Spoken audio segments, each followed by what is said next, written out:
ಮಹಾರಾಷ್ಟ್ರದಲ್ಲಿ ಚುನಾವಣೆ ಮುಗಿದು ಫಲಿತಾಂಶ ಬಂದು ಎರಡು ವಾರ ಆಯಿತು. ತದನಂತರ ಈಗ ಮುಖ್ಯಮಂತ್ರಿ ಸ್ಥಾನ. ಅಯ್ಯಯ್ಯೋ ಸಾಕಾಗೋಯ್ತ್ರಿ. ಯಾರು ಮುಖ್ಯಮಂತ್ರಿ ಆಗಬೇಕು ಅಂತ ಕುರ್ಚಿಗೋಸ್ಕರ ಇಷ್ಟೊಂದು ಕಿತ್ತಾಡೋದ. ಮಹಾಯುತಿ 2.0 ಸರ್ಕಾರ ಅಂತ ಈಗ ನಿರೀಕ್ಷೆಯಂತೆ ದೇವೇಂದ್ರ ಫಡ್ನವೀಸ್ಗೆ ಮುಖ್ಯಮಂತ್ರಿ ಪಟ್ಟ. ಸಿಎಂ ಜೊತೆಗೆ ಡಿಸಿಎಂ ಆಗಿ ಶಿಂದೆ ಮತ್ತು ಪವಾರ್ ಪಟ್ಟಾಭಿಷೇಕ. ಕೆಲವು ಸಚಿವರು ಪ್ರಮಾಣ ವಚನ ಸ್ವೀಕರಿಸುವಂತಹ ಸಾಧ್ಯತೆ ಇದೆ.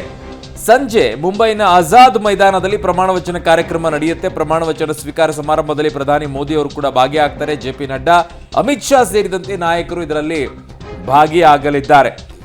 ಕಾಂಗ್ರೆಸ್ ಇದಕ್ಕೆ ಟೀಕೆಯನ್ನ ಕೂಡ ಮಾಡ್ತಾ ಇದೆ. ಹಲವರು ನೋಡ್ತಾ ಇದ್ದೆ ನಾನು ಎಕ್ಸ್ ಖಾತೆಯಲ್ಲಿ ಅವರದೇ ಆದಂಥ ಪೋಸ್ಟ್ಗಳನ್ನ ಮಾಡ್ತಾ ಇದ್ರು.